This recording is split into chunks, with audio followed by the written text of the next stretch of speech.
many times Dr. Henry Kissinger and has been receiving a lot of good advices based on his experiences. Yeah. He always wanted to be helpful. You know. I think he will be remembered as one of the most experienced and knowledgeable and future-oriented. I think that's right. Not only scholar, political leaders. Yeah. You know, it was my last conversation with him was about a month before he died, and he said, "I think you should start an effort to try to write a new Shanghai communique about Taiwan." Yeah, that's right. What would be the new formula to deal with the Taiwan situation? And what was his answer? Well, you know, he didn't know. I mean, he spent I think his last 10 years were difficult because the world he tried to build, you know, with, you know, very constructive relations between China and the U.S. was falling apart. And, you know, America became negative about China. Really, it was because of Xi Jinping and island building more than anything. But Henry thought it was a huge mistake, and felt that we were going to have a very difficult future if we let it turn into a negative relationship. And I agreed with him. I think that is right. But well, why do you think? I was wondering why President Trump was not responding, or was rather silent when President Xi Jinping was warning him not to intervene or interfere with the Taiwanese case. You know, I don't think. I don't know.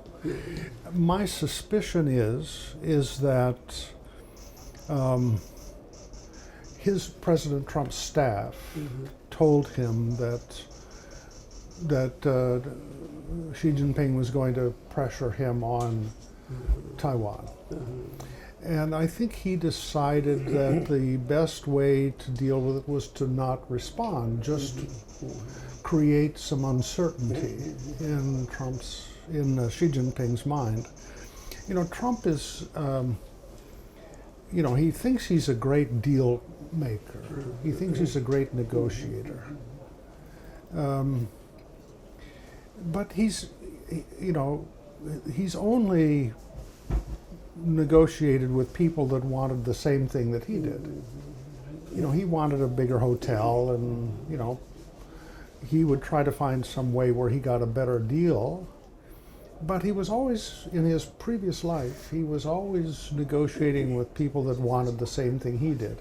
He's never had to deal with countries that didn't want the same thing. To my mind, he looked like on Trump.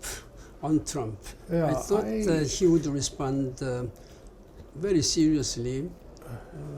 Now, I know that many parliamentarians try to visit Taiwan. Each time, Chinese government has been showing very much, you know, angry reactions now. Having heard that, I was thinking, what will happen if anything happens on the Korean Peninsula? What would be President Trump's reactions?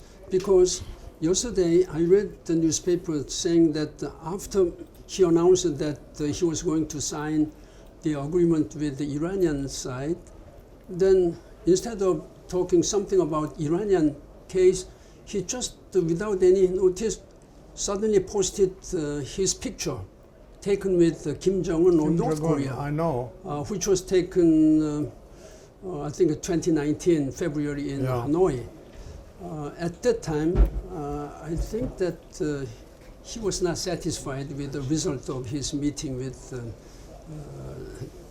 Hanoi with North Korean Kim Jong-un. Right. Now, right.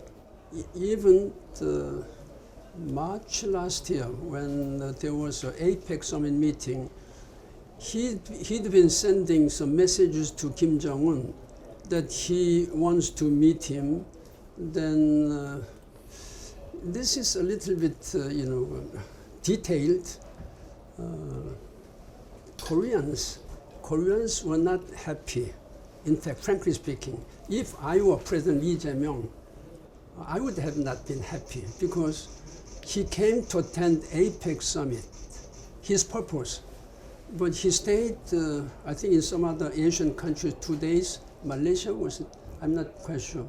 Then he spent 1 day in Japan. Then he came to Korea, Gyeongju. And he was still, sending message to North Korea. Then he did not participate. He did not participate in the opening session of the APEC summit meeting. He just had the meeting with the President Lee Jae-myung. Nice treatment on the part of Korean side, with very important gift, etc. Crown gift. Yeah. And if I were him, at least as a courtesy to the Korean government and Korean people, he would have attended at least half an hour. And after President Lee Jae-myung, he could, as President of the United States, he could be, was able to speak even brief statement, because he came for the purpose of attending APEC summit, but he just left without attending opening ceremony.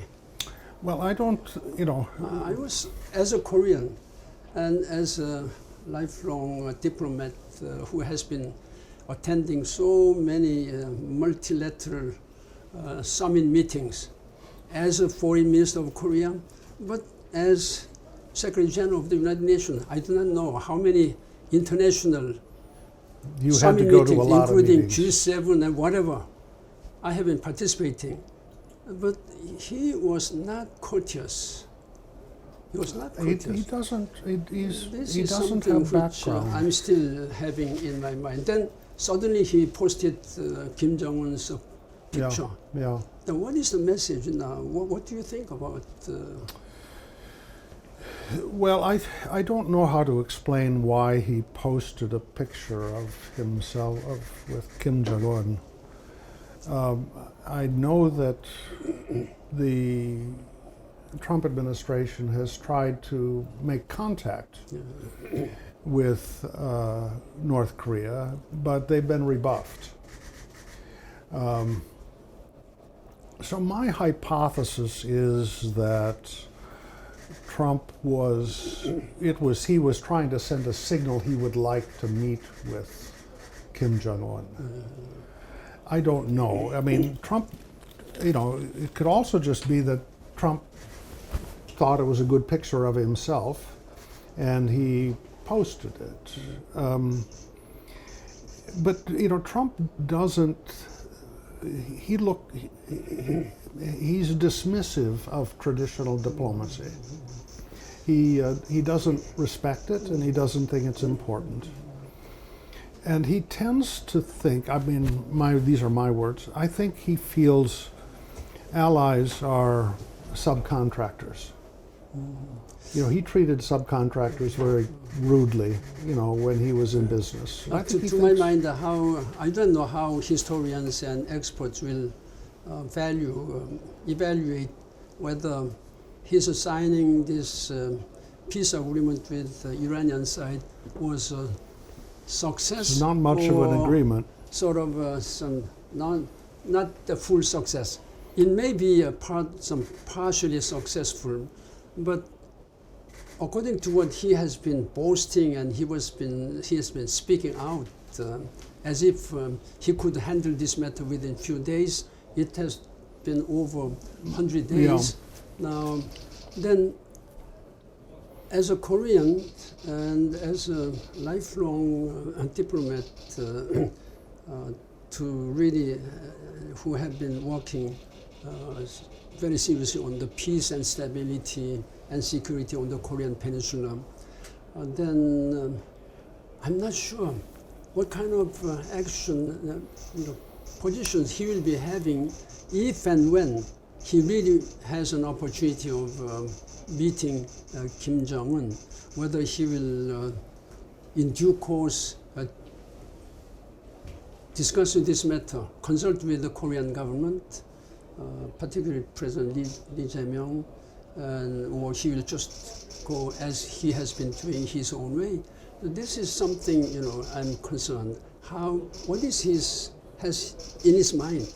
That's something which I really wanted to hear from you. I don't think he has a well thought out plan. It's very clear that he hadn't thought through the Iran issue very clearly. He ended up with nothing, really. Yeah. This agreement is simply an agreement to go back to where everything was right before the war, and then we'll get together and talk about nuclear issues. That was it. It was nothing. He got nothing out of this. And he'll be very sharply criticized in the United States for it. Republicans are angry. They went through all of this with so little result. Democrats are joyful because they feel it highlights that Trump is not a strategic leader in any sense. I don't know why Trump posted the picture of himself with Kim Jong-un. I mean, I doubt he has a strategy. I think, Trump, when Trump senses he has a difficult problem, he tries to find a way to change the subject, to create a distraction. And I suspect it may be that he was trying to get somebody like you to be worried about something new and not talk about Iran. I hate to say it. Another issue is, still continuing. Yeah. As a Korean citizen and as a former foreign minister and as a former Secretary General. Now, particularly during my time as a Secretary General, I really wanted and tried my best to help ameliorate, if not totally normalize relationship between the South and North. I really wanted to do something on my part as a Secretary General. And I used to have basically not good relationship, but good relationship. I would say that good relationship with the leadership, even though I have never been able to meet the head of state, but at the ministerial level, and I was able to communicate with ambassador too in New York. But I tried to visit North Korea in my capacity as not as a Korean citizen, but as the head of the UN, no. UN Secretary General. But somehow all three agreements have been cancelled unilaterally by North Koreans. One was almost agreed. We agreed, almost agreed. But somehow one news media from Korea announced it in advance, before it was announced publicly. It was big news that I was going to Do you think they were trying to stop your trip? Then I think North Korean side seems to have been a little bit, worried about all this leakage of news. Yeah. Yeah. I will tell you, 연합뉴스에서 그게 보도가 됐었어요. 제가 간다는 게. 그게 연합뉴스에 어떻게 됐는지 그냥 확 나갔고. At the time I had already consulted with the President Xi Jinping, President Obama, and I think they all supported my And also President Park Geun-hye. Yeah, President Park Geun-hye. Did she support it? She supported Of course, she supported. Then somehow this was unfortunately leaked by Korean media. By mistake, I don't know who made the mistake somehow. This was leaked by Korean media. Then after that, it was suddenly. Do you think somebody was trying to stop you from going? Pardon? Do you think somebody intentionally leaked it to stop you from going? No. Later, I found that it was by mistake. By It was a mistake. By mistake. Somebody leaked from the United Nations. Not from Korean side. Yeah. Ah, yeah. But because the reporter was stationed in New York, he must have many connections and many contact points. Somehow it was a very limited knowledge. In any way, that's something which I regret very much. Yeah, I can understand why. Then President Moon Jae-in paid a visit, and before that, President Roh Moo-hyun also paid a visit. Of course, before that, Kim Dae-jung. So there was certain very sincere approaches, sincere attitude, and with real sincerity. But somehow at the end, even though 3 presidents have visited North Korea, not much thing have approved, been making any progress between the South and North. At this time, I'm sorry to tell you that the relationship has been worse during Kim Jong-un's era. So this is very worrisome. And what is worrisome is that our constitution and our people, both South and North Koreans, have been saying that even though we are divided temporarily, we are aiming and working to establish a unified country at the end. And that has been our goal. But recently, under Kim Jong-un, he announced that that's no longer. We are 2 different countries. So suddenly they are calling us DPRK, I mean Republic of Korea. Republic of Korea. This is a very rare. If anything happened during his father's or grandfather's time, if any North Koreans had named us Republic of Korea or something like 대한민국, then he or she might have been punished now. But he is saying that we are not same country, we are all totally different country. Mm-hmm. This is a very worrisome, very worrisome. So some Koreans might have worried or might have liked that North Korea began calling us Republic of Korea. Oh, they are respecting us. It's not out of respect. It's out of his own policy to separate these 2 divided countries now. So our constitution said that this is a process of ultimately unifying into one country. This is very worrisome at this time. What do you think that means for the unification ministry?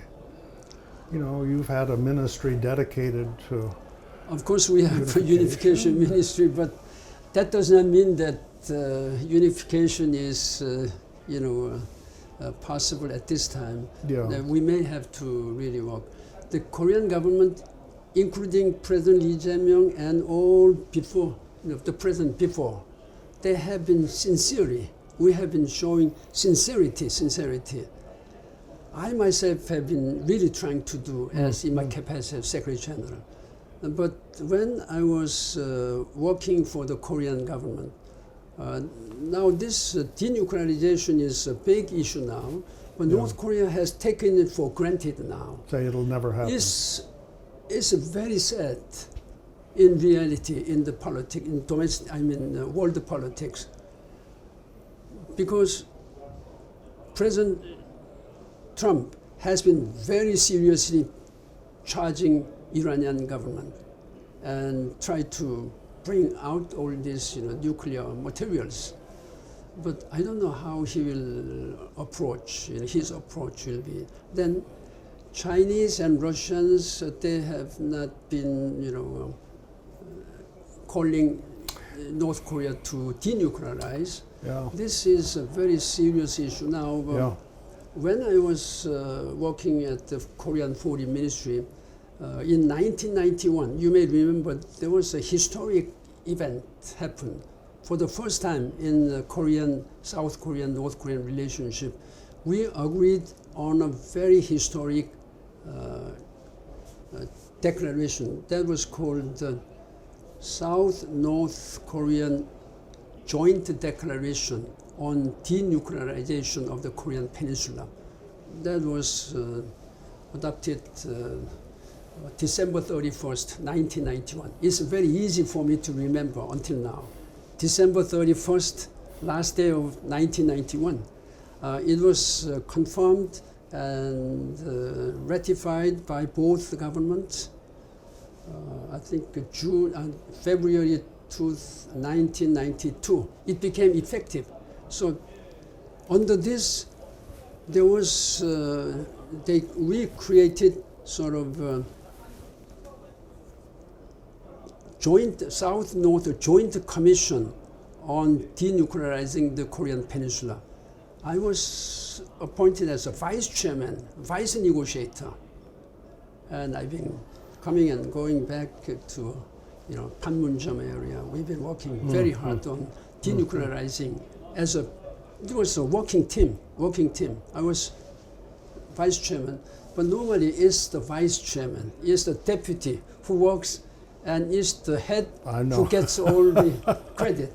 Yeah, no, but nobody got. I was number two. I was a deputy secretary. Nobody got credit because it was dissolved at the end.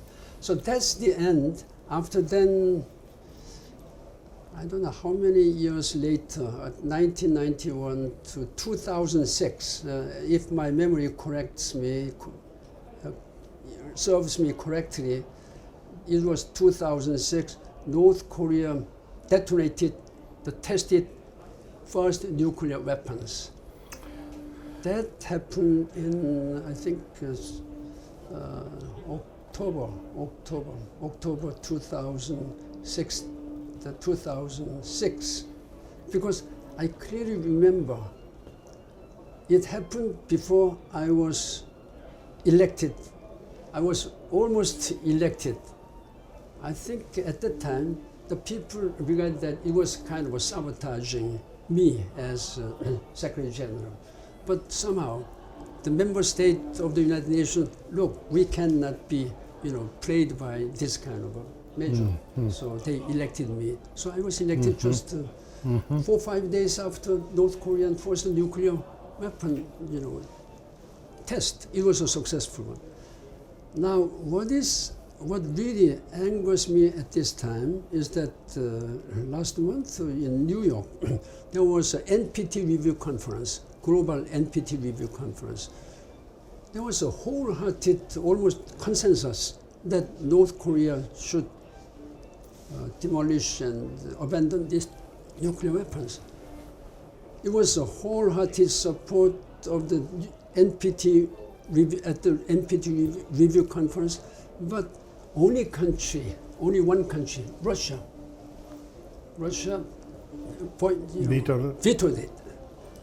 So with all this, more than I don't know how many countries, with all this support, they vetoed it. So report was not adopted. One positive issue is that all the members except Russia agreed that there should be Korean Peninsula should be denuclearized, but report was not adopted, even though there was almost a full support.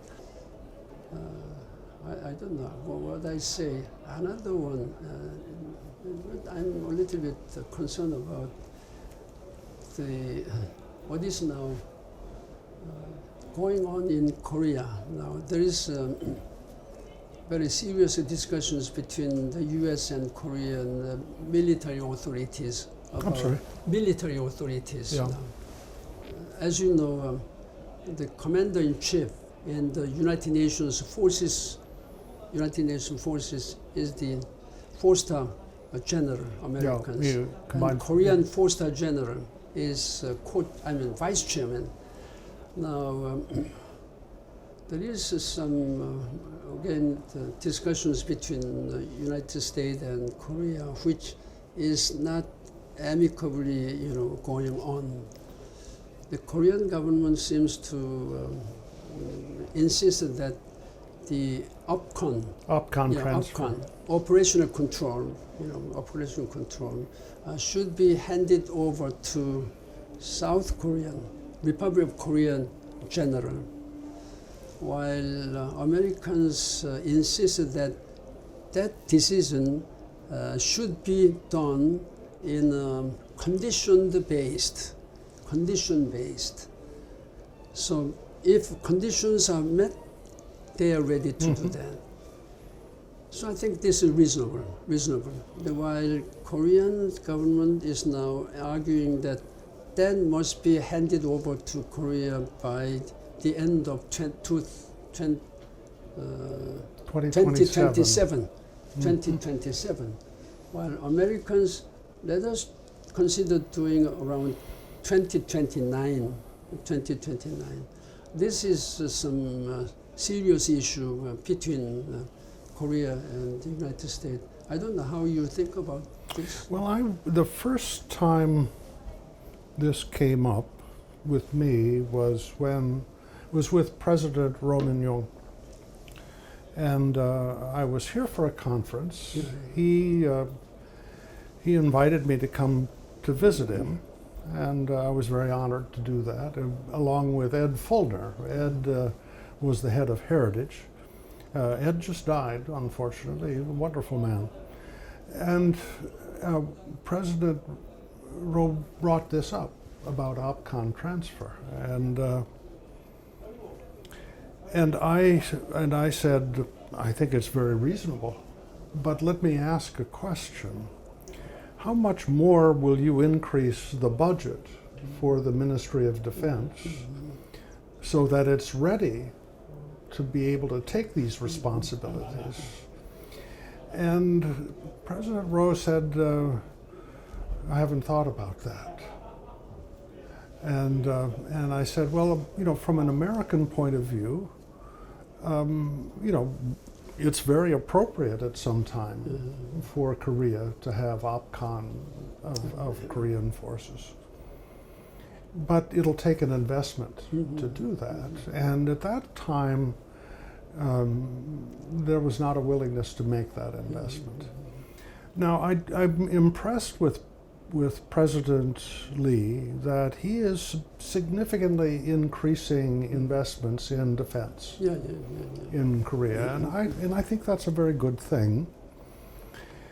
But when I talk with Korean military friends, they do not yet feel they have the integrated capacity for operational That's control. what I heard from many. It's to have effective OPCON control, you need to integrate what's called the J2, the J3, and the J5. J2 is intelligence, J3 is operations, J5 is strategic plans. Those have to be brought together and into a very organized, and you have to bring intelligence resources into the tactical environment. Korea hasn't done that yet. And so I think that I don't think Americans are opposed to Korea leading forces. I don't think it's that.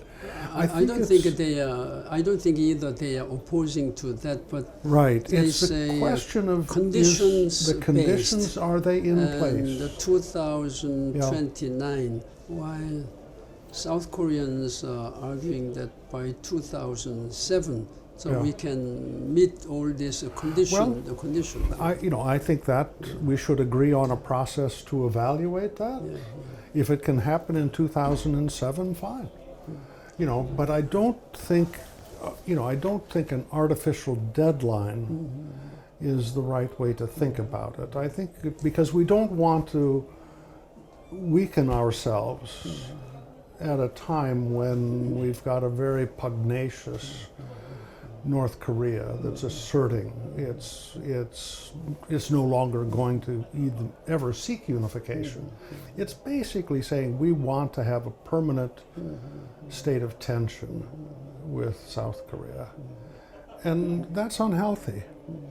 And so I think I'm all for OPCON transfer when Korea is ready and feels it is ready, and that's a question for us to decide together because we're allies. Isn't there any way for you or for your former organization to promote a certain atmosphere that, as a former UN Secretary General, I'm deeply concerned that United States, the number one most important country and leader country at the United Nations, has been taking totally unexpected measures, decisions under President Trump. Even though I'm no longer Secretary General, I'm not responsible for this. But at least I'm the only one living former Secretary General. Unfortunately or fortunately, I'm the only one living. All my predecessors passed away. You have good genes. Pardon? You have good genes. No. It's not a matter of gene, but I feel moral responsibility now Of course. to speak about this Of matter. course, yeah. The President Trump decided to withdraw from the United Nations organizations, 31 organizations. So U.S. is no longer members. U.S. has been to all the detailed membership, but 31. And then he decided to withdraw another 35 international organizations outside the United Nations, but they are quite important organizations. So altogether 66 international organizations are not, US is not a member state. They are member state for the United Nations, all this. So then they're not paying dues. I know, yeah. Dues. Then UN, I heard from the UN colleagues, they had to cut more than 2,700 staff. Yeah. So they're out, Then UN is now seems to be negotiating with the banks to loan money to pay expenses, operating expenses. Yeah. So I'm sure that whoever will be elected next time after President Trump, US will return. That's my firm belief. But at this time, at least, I don't know why President Trump is trying to leave that kind of a legacy in the history of global history. So maybe you can raise some. Well, I mean, opinions. by the way, Secretary General, you should come to Washington. CSS would like to host you. I mean, you ought to make these points. Americans have become less enthusiastic about the United Nations. I know that. It's been a trend that's been going on for 30 years. I think there are different reasons for it. Republicans have been more critical of the UN than Democrats. I see. I think the Democrats have tried to be more supportive of the UN. I do think that there is a reaction in the United States against President Trump's unilateralism, pushing an American-only approach. And so I do think this will be part of a debate going forward. Now, I think there's also an American feeling that the UN needs to reform its operations. And that's something That's what I had been doing to reform. Yes, So I was quite reform-minded. As you may know, the Korean government, the successive Korean government, whoever becomes the president, and whenever there was a regime changes, then there's a full swing reforms. So I used to be accustomed to that kind of process. You're used to that. So that's what I did at the United Nations. Yeah. So I was disliked by some people, but later they understood. Then there was while traveling, I heard many things comment that U.S. Really dislike United Nations and they want to disassemble United Nations, etc. I've been saying publicly that if United Nations is dissolved today, you will have established another United Nations tomorrow. That has been my answer all the times. So nobody is satisfied with any organizations, even inside the United States. Right. So having said that, then United States should really show their leadership, global leadership, rather than much more focusing on domestic issues now. Yeah. So everybody is looking to the United States. Then when US turns away, then it's only natural that people will be disappointed and people will have a different. Look at how many Africans are suffering from preventable diseases now. They're not able to go to even primary schools now because of lack of money. So that's what, because I was the one who suffered immediately after Korean War, and how Korean society was poor, poverty-stricken, Yeah. But I have grown up during that. So I've been speaking to African people. I was like you. Don't disappoint it. I'm here. United Nations will be here. Then at this time, my successor is not able to do anything now because of that. So I hope you can raise some I think opinions. Even though Republicans have been very critical of the United Nations for over 30 years, none of them have ever tried to pass a resolution to pull out of the UN, because the American public wouldn't support that. The American public is more supportive of the UN than are the politicians. And I think Americans understand that we're more international now than ever in our history, and we're more dependent on international coordination than any time in our history. American citizens understand that. The politicians are still stuck with old ideas. Now, I think a lot of the Republican opposition to the UN stemmed from the annual vote in the General Assembly against Israel. That really was the major factor that I think contributed to Republicans being opposed to the UN. But unfortunately, sentiments are changing about Israel now in the U.S. I think because of this, for the last 2 years, these wars, I think American sentiment in support of Israel is getting weaker. And I think Donald Trump basically told Prime Minister Netanyahu, sit down and shut up. That's what I used to do. I've been fighting all the times with him, Netanyahu, as a Secretary General.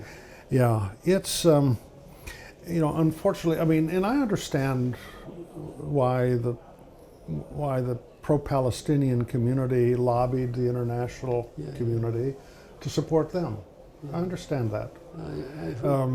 It unfortunately led to a diminishment of support for the United Nations in the U.S. And now maybe this will change. I mean, I do think Americans are more supportive, citizens are more supportive of the UN than are the politicians. But so far, it's not. You're not seeing evidence of that. The Trump administration is a different case. I mean, Trump doesn't. He doesn't have a background in diplomacy. He wasn't like you. I mean, you were a lifelong diplomat. Trump, I think, views the world the way he did as a businessman. They're subcontractors. They want me more than I want them, and therefore I can tell them what to do. I see. And I think that's how he treats allies. You know, but that's starting to fail, and we're starting. I think the G7 summit is maybe seen as a pivotal time when the G7 started being a post-America G7. I see. You know, but the American public is not happy with where Donald Trump is on foreign policy. Right. That's what I've been noticing with great concern. The European Union, I think, they are the most, I think, closest allies and friends of the United States, and it is basically two pillars: the American pillar, European pillar, which have been helping this world prosper. When it comes to aid, assistance to developing countries, it's basically United States and European Union. There are just a few countries in Asia. That's Japan. Japan is number one. Korea has begun. I've been speaking out against South Korean government all the time. You must do more all the time. But I think they are now increasing. Korea has become one of the OECD countries now.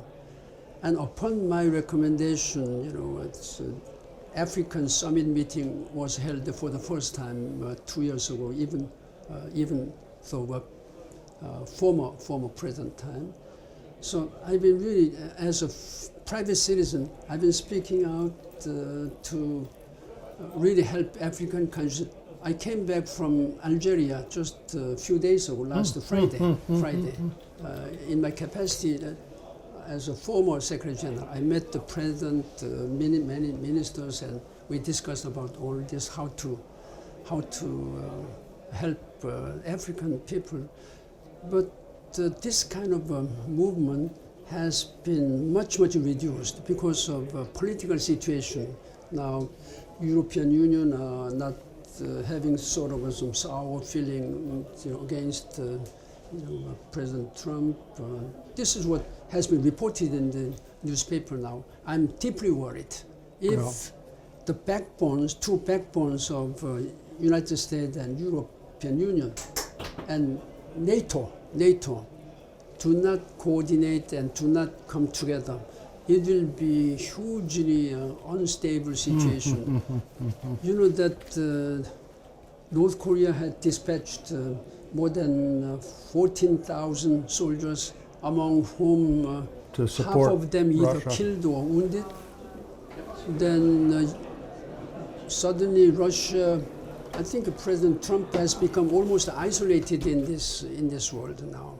He has a very limited friendly countries. North Korea is one. Even, I don't know, the relationship between China and Russia may be so and so. Then at this time when China has become clearly number 2 power in the world, then relationship between US and China will be extremely important now. I've been noticing that there are a lot of important things are now going to China now, in the hands of China now. Then can we really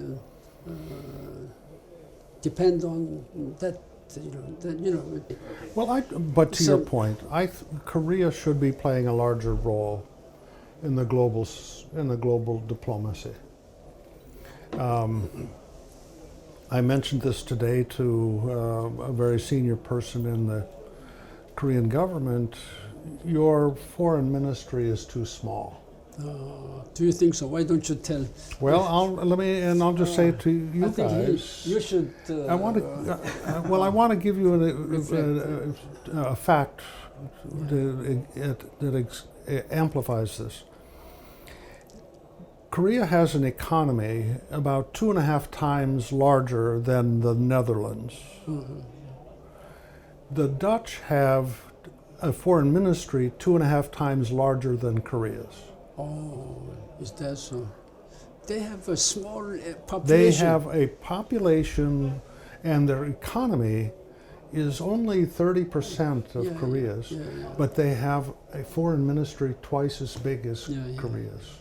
Korea's foreign ministry is undersized. Yeah, that's right. That's true. Yeah, that's true. It's undersized. The foreign ministry has the legacy of only caring about China, the United States, Russia, Japan, and Some the United European- Nations. Yeah, United Nations. You know, you only cared about those few places. You know better than I do about Korea. But now Korea is a global country. Yeah, of course. Yeah. It has to have a global Yeah, we foreign are proud. ministry. We are proud. Yeah. You have to strengthen your foreign ministry if you're going to be a global power. Thank you very much. I hope So they will publish that. fully reflect that. 아, 그거 진짜 필요해요. 진짜 외무 좀 많이 도와주세요. Thank you so much. Well,